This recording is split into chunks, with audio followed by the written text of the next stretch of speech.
ৰাজ্য চৰকাৰৰ ডাঙৰ ঘোষণা এই মুহূৰ্তত জনাই আছো কাৰণ 3 দিনৰ পাছতে জন্মৰ 3 দিনৰ পাছতে শিশুৱে লাভ কৰিব আধাৰ কাৰ্ড আৰু জন্মৰ প্ৰমাণ পত্ৰ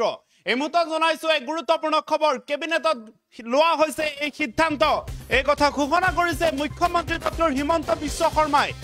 জন্ম হোৱা মাত্ৰ 3 দিনৰ পাছতে লাভ কৰিব আধাৰ কাৰ্ড আৰু জন্মৰ প্ৰমাণ পত্ৰ ইয়াৰ প্ৰথম পৰ্যায়ত 13খন চিকিৎসালয়ত আৰম্ভ হ'ব চিকিৎসা মহাবিদ্যালয় বা চিকিৎসালয়ত আৰম্ভ হ'ব এই প্ৰক্ৰিয়া পাইলট প্ৰজেক্ট হিচাপে আৰম্ভ কৰিব এই প্ৰক্ৰিয়াটো আপোনালোকে এক গুৰুত্বপূৰ্ণ খবৰ কেবিনেটত লৈছে এই ডাঙৰ সিদ্ধান্ত দীঘলীয়া শাৰী পাতি পৰৱৰ্তী সময়ত আধাৰ কাৰ্ডৰ বাবে সময় নষ্ট কৰিব নালাগে এতিয়াৰ পৰা অভিভাৱকসকলে কাৰণ জন্মৰ 3 দিনৰ পাছতে যেতিয়া চিকিৎসালয়ৰ পৰা ঘৰলৈ যাব তাৰ পাছতে শিশুৱে লাভ কৰিব আধাৰ কাৰ্ড আৰু জন্মৰ প্ৰমাণ পত্ৰ এই কথা ঘোষণা কৰিছে মুখ্যমন্ত্ৰী ডক্টৰ হিমন্ত বিশ্ব শৰ্মাই কেবিনেটত লোৱা হৈছে এই ডাঙৰ সিদ্ধান্ত এতিয়াৰ পৰা 3 দিনৰ পাছতে জন্ম হোৱা শিশুৱে লাভ কৰিব নৱজাতকে লাভ কৰিব আধাৰ কাৰ্ড 15 বছৰ বা 18 বছৰলৈ অপেক্ষা কৰিব নালাগে এতিয়াৰ পৰা জন্মৰ মাত্ৰ 3 দিনৰ পাছতে নৱজাতকে লাভ কৰিব আধাৰ কাৰ্ড এই মুহূৰ্তত ডাঙৰ খবৰ মুখ্যমন্ত্ৰীৰ এই ডাঙৰ ঘোষণা কেবিনেটত ঘোষণা কৰা হৈছে এই সমগ্ৰ কথা আমি জনাইছো যিহেতুকে অসমৰ চিকিৎসালয় অৰ্থাৎ প্ৰাথমিক পৰ্যায়ত অসমৰ 13খনকৈ চিকিৎসালয় পাইলট প্ৰজেক্ট হিচাপে আৰম্ভ কৰিব এই সমগ্ৰ ব্যৱস্থা বহু সময়ত অভিযোগ উত্থাপিত হয়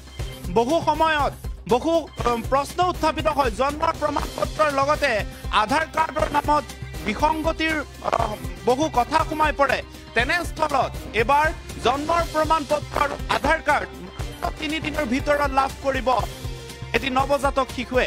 এই কথা উল্লেখ কৰিছে অসমৰ মুখ্যমন্ত্ৰী ডক্টৰ হিমন্ত বিশ্ব শৰ্মাই আজি কেবিনেটৰ বৈঠক আছিলে কেবিনেটৰ বৈঠকৰ পাছতে সংবাদ মেলত এই কথা ঘোষণা কৰিছে আৰু অসমৰ কেইবাটাও বিষয়ৰ সন্দৰ্ভত মুখ্যমন্ত্ৰীয়ে ডাঙৰ ঘোষণা কৰিছে আৰু ইয়াৰ ভিতৰত অন্যতম মাত্ৰ 3 দিনৰ পাছতে মাত্ৰ জন্ম হোৱা 3 দিনৰ ভিতৰত এটি শিশুৱে লাভ কৰিব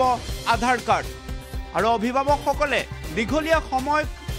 বা দীঘলীয়া লাইন পাতি কোনো আধাৰ কাৰ্ডৰ কাৰণে এপ্লাই কৰিব নালাগে চিকিৎসালয়তে মাত্ৰ 3 দিন হোৱাৰ লগে লগে মাত্ৰ বয়স 3 হোৱাৰ লগে লগে এটি শিশুৱে লাভ কৰিব আধাৰ কাৰ্ড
যিকোনো খবৰৰ বাবে যোগাযোগ কৰক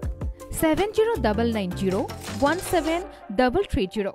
আৰু 7099017110 নম্বৰত